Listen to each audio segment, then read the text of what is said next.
कहाँ पे बोले साखी काली कोई लरिया, कहाँ पे बोले साखी मोर, कहाँ पे बोले ली काली कोई लरिया, कहाँ बोलेला साखी मोर, कहाँ पे बोलेली काली कोई लरिया, कहाँ पे बोले साखी मोर। आवाधा के बनावा में बोले कोई लरिया, वृंदावन बोले साखी मोर, वृंदावन बोले साखी मोर। आवाधा नगरी आवाधा के बनावा में बोले कोई लरिया, वृंदावन बोले साखी मोर।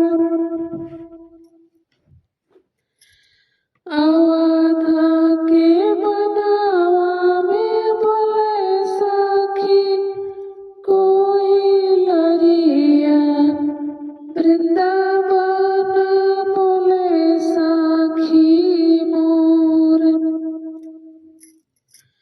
कहाँ पे जनम ले जनक दुलारी, कहाँ पे अवधा किशोर, कहाँ पे अवधा किशोर, कहाँ पे जन्मे साखी जनक दुलारी, कहाँ पे जन्मे अवधा किशोर,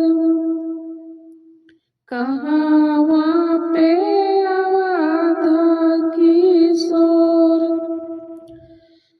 जनकपुर में जनमेली जनक दुलारी, अवधपुर में अवधा किशोर, जनकपुर में जनमेली जनक दुलारी हो, अवधपुर में अवधा किशोर।